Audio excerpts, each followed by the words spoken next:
this video I'll show you how to install Windows 2000 on Microsoft Virtual PC. Now first you need to download Windows 2000 ISO file and Microsoft Virtual PC 2007.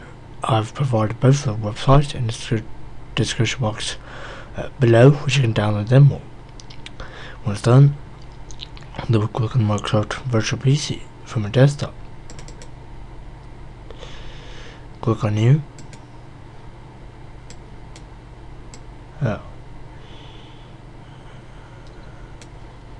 Click on Next. Click Choose a virtual machine. Click Next, and then type in your virtual machine name, which is Windows 2000 in this case, which I'm going to be installing onto it.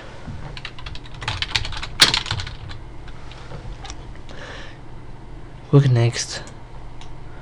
In the operating system, I'll pick Windows 2000, that's default for my virtual machine. Next. Use recommended RAM. Next. I'll create a new hard disk since I don't have anything created. Next. I'll save in your the configuration will save in your document, virtual machines folder, and then your hard disk VHD. Okay. Next, and then finish. Once you've done that, click on Start to start your virtual machine to run.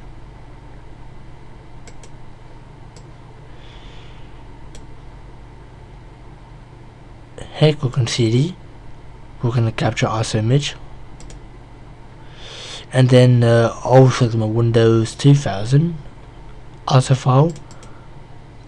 But I don't click on Start because I saw Miguel Guzman, which was filming his installing Windows XP on this type of software. He said that you just click on New, and then click on New, and then blah blah blah. That's not the right thing to do. Instead, just click on Start.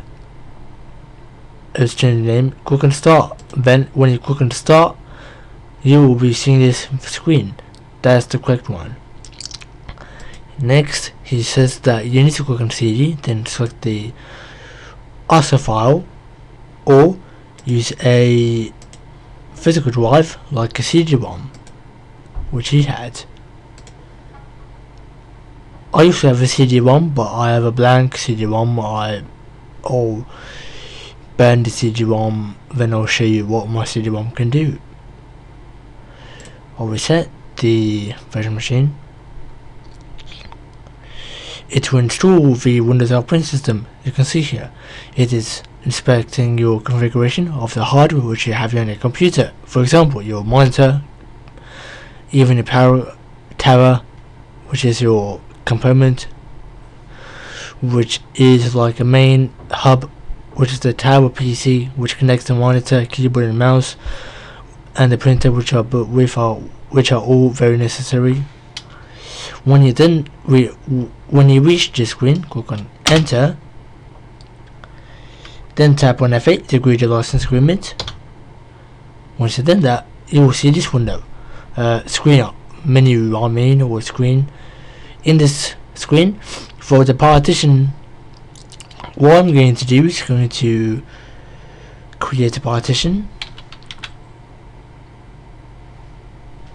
No, I do not need to create a partition unless you need to have, but this has enough big space for it to work to install Windows 2000. Enter, and then click on Enter to format with the NTFS file system. Click Enter, and then it's going to be formatting the partition.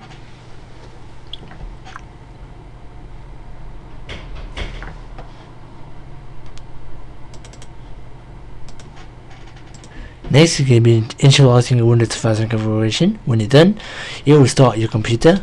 Press Enter to restart your virtual machine. When you restart your virtual machine, do not press Enter when you see the screen, or it will start to install again. It will start Windows, and then this is boot screen. Okay. it's booting up, and when you look at this,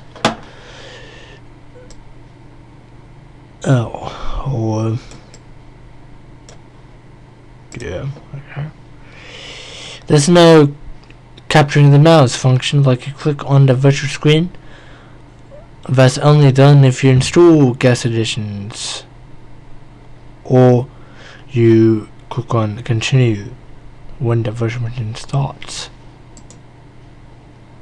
You can see here it works without a warning notification. You can press Alt GR to release the mouse anytime you like.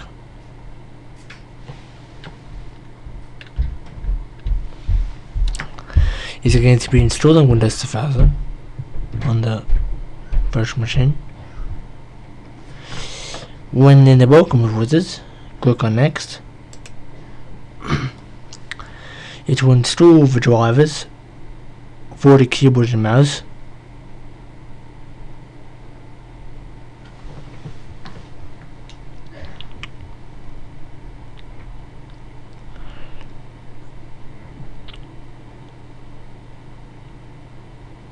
It should be a lot more quicker to install. Even if it's slow, it will start to perform much faster, or even very fast at specific scenarios, where depending on the installation they are on. For example, in your scenario, you have a limited hardware, and the installation is going slow and not as ideal. And on the second scenario, if you are having a modern PC, if you're having the same PC but you have upgraded the hardware and all of the ports, etc., which needs to be USB. I think that USB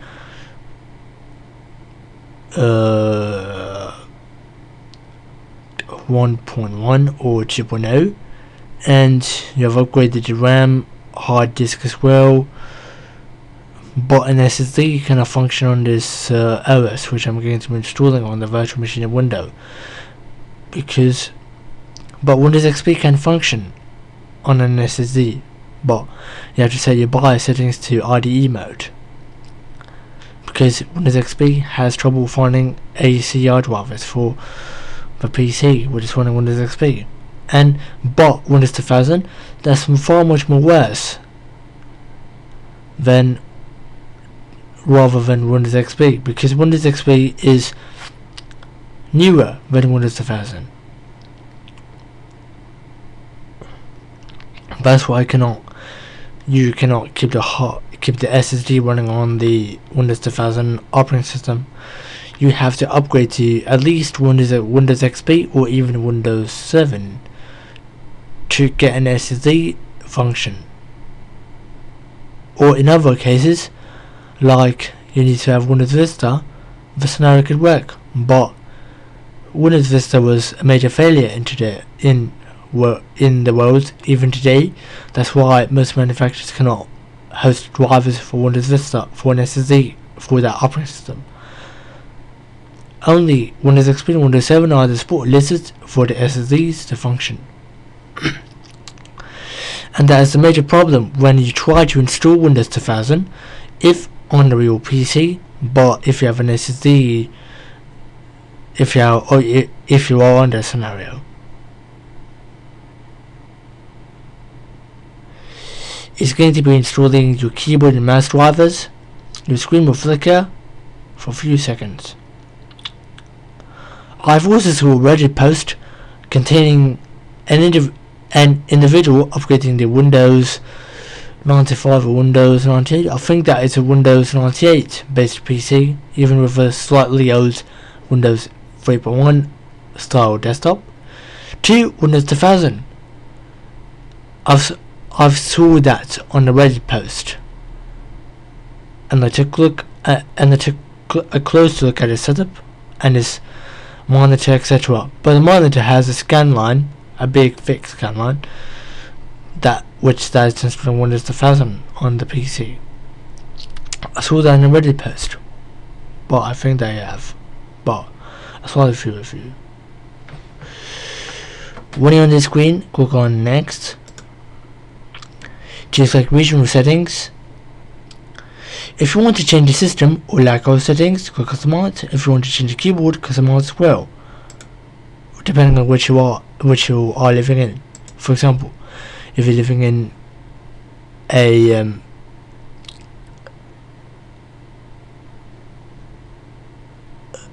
if you are living in France and you speak French, then you click select the AZERTY keyboard layout. Next, when you do that, type in a name.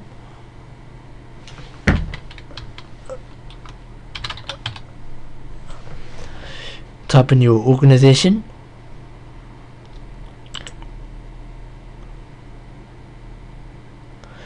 No, organization is not needed unless you have a physical PC with Windows 2000 already installed.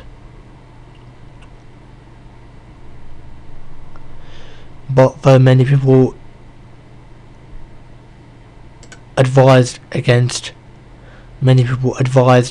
using Windows 2000 in companies due to its extreme security risks and lack of support, which is a major problem for IT.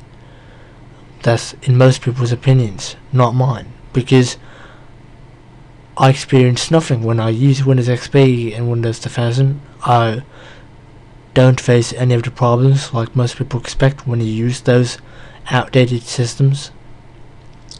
That is most people's opinions, okay?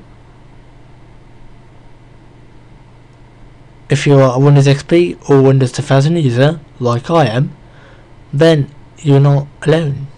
You have many other people working around with software from 2 decades ago, which you can expect in today's world, even if outdated to most people. That's why you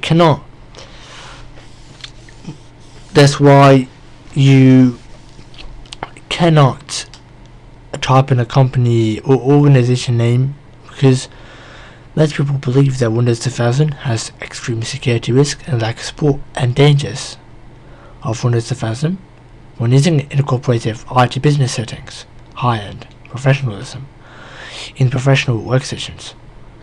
But if you have your own business where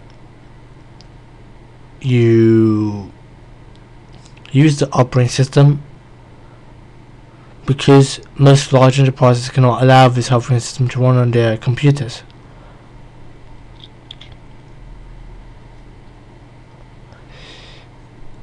Then if that scenario happens, then you can be allowed to type in the company name if you are working on an air-gapped PC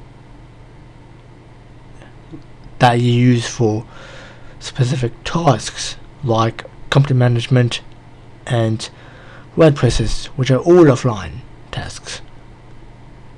Even if I found a way that you can control a company by typing all of the data onto the word processor documents like WordPad or Microsoft Word, everything like that. And then you must type in your product key when you set up the system. I will go ahead and type in my product key, which is the Windows 2000 original. I will type it in, but I will not pause the video because I will need to show this quick.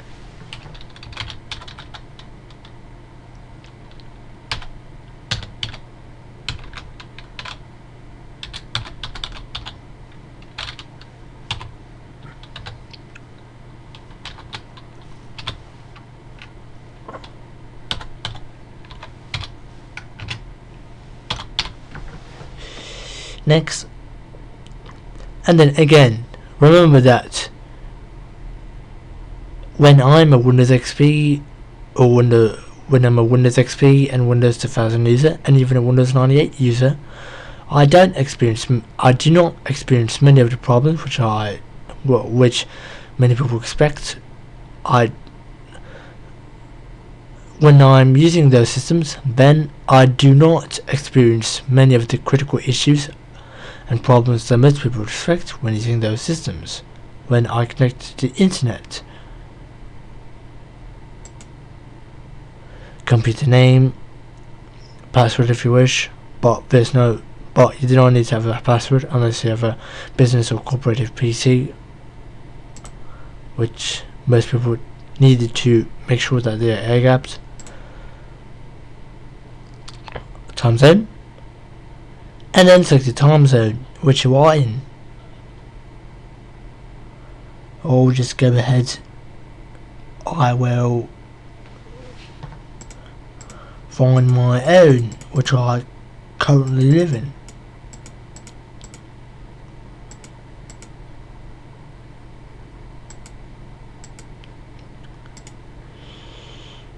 Go next. It's going to install the networking components.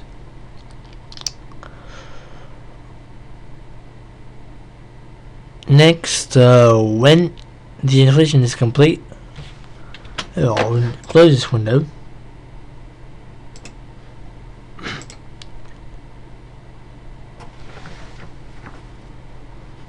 And again, I am telling you for the final time.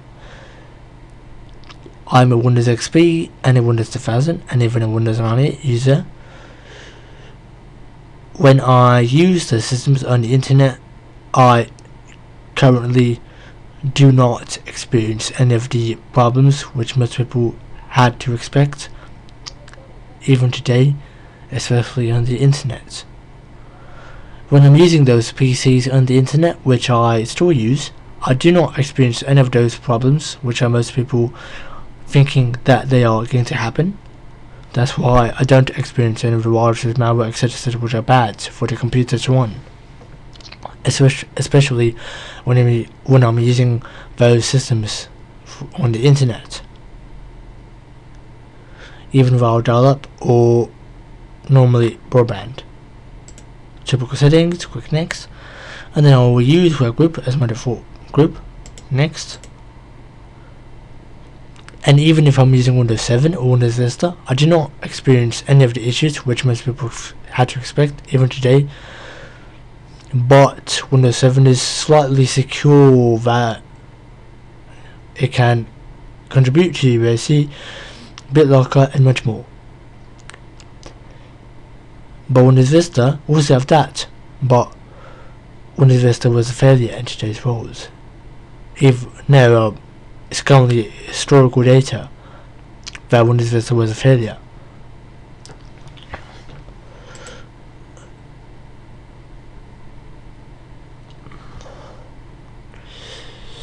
If I've installed Windows Vista and replaced Windows XP with it, or Windows 7, but I only have the option to install Windows Vista on the PC which I'm currently using, which is my main PC, or if I use a Windows 7 PC, which is my separate, I do not experience any of the issues and problems and viruses, malware, etc., which is bad for the computer to run.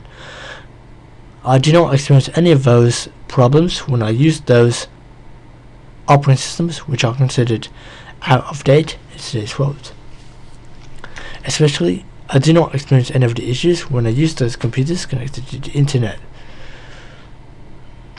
I am now showing you the final installation step of the post-installation step. So that must complete the final set of tasks. You can see here, you install start menu items, which is the components, save settings, and remove any temporary files used. Because when you do that, it will ask you to restart the PC, then I will show you how to install VirtualBox Case Editions, then I will show you how to configure the operating system. Next, it will save the settings, and when it's done that, it will remove the temporary files used.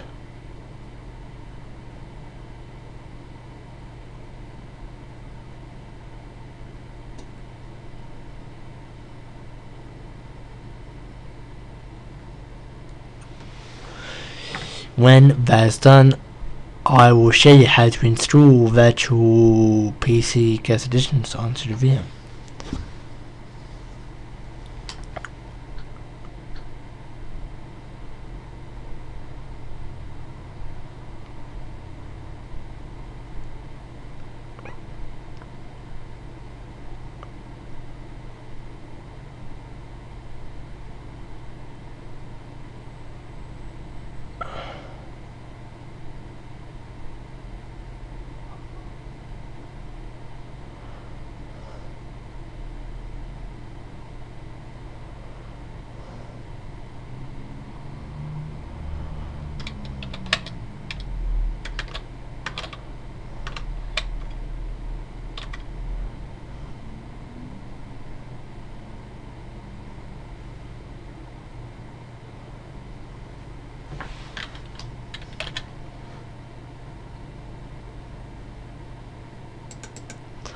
I'll pause this bit. It's done.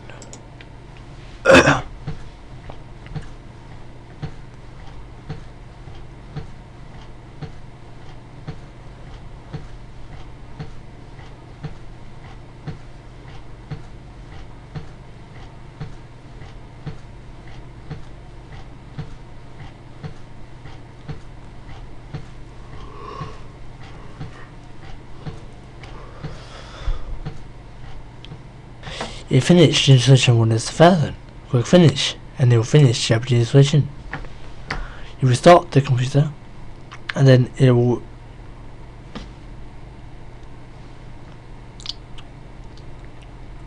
boot up to Windows 2000 desktop.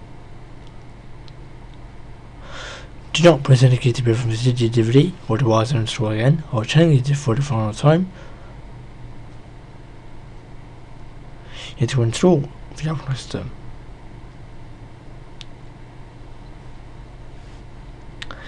And when it does that, it will post install, then it will boot up. You will need to install the drivers, etc. for the operating system run. And when you do that, it will be able to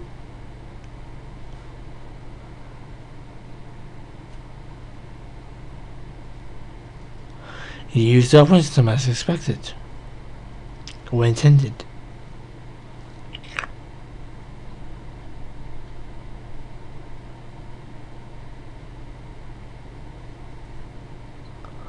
Windows 2000 Professional and the login screen, and it's going to be preparing the network connection. Click on next. If you have a corporate computer, which you have in your business, you can connect the computer to the internet. But most people recommend you to connect it to the internet behind a firewall or NAT. But that is only for Windows XP based systems. But that can function with Windows 2000 as well. I think that most antivirus and firewalls only compatible with Windows XP or later, and not Windows 2000. That's why you should use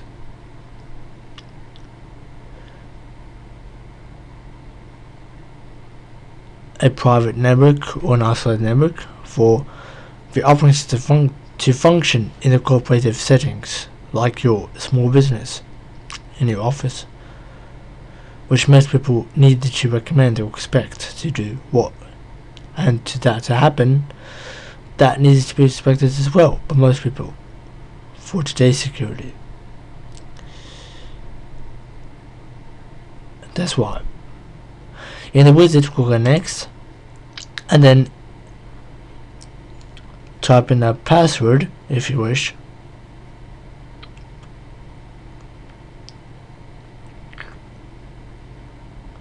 Next, and then finish. There is no network disable function because it needs to have a network for the computer to run. especially if you are on a work group setting in your small business. I still need to type in the password for the operating system to run.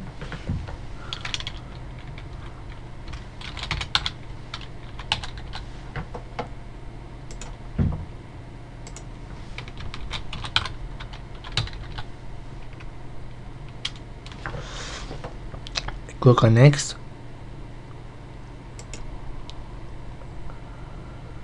The errors occurs. I'll cancel this. It will click the personal settings, then log on.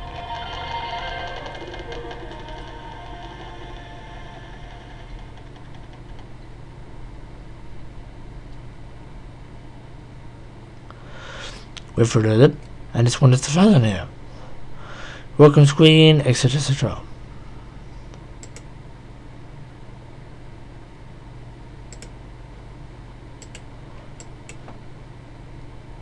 Click on the start menu, and then your program should be launched than ever before, which is much more reliable and cooperative and stable, highly stable for your cooperative computer at your business environment, even if it's outdated by most people, which I considered. Click on actions, then I will show you to install VPC 2007 against editions. That's pro function. Open to my computer, and then click on VM editions.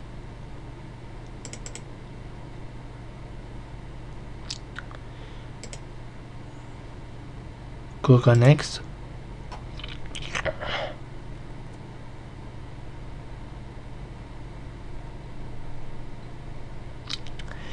To install virtual editions, click on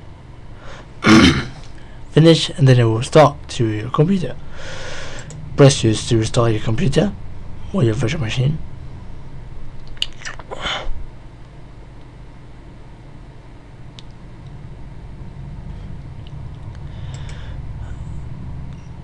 Make sure that any iOS image should be released from the CD selection.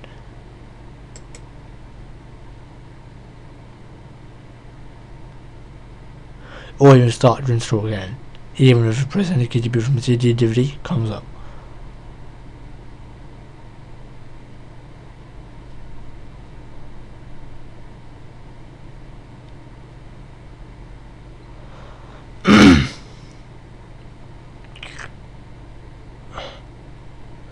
You will start to install Windows 2000, then including the virtual editions. When it's fully done, you will be able to log on, and then you should be able to boot into the operating system as expected, especially in a cooperative computer which is networked.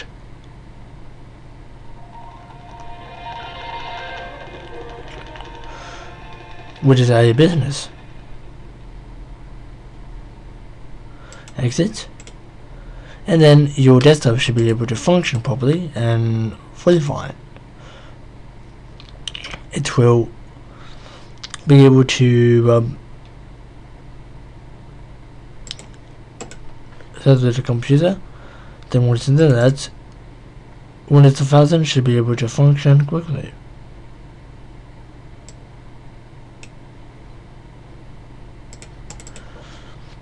And that's how to install Windows 2000 on virtual PC. And thank you for watching this video.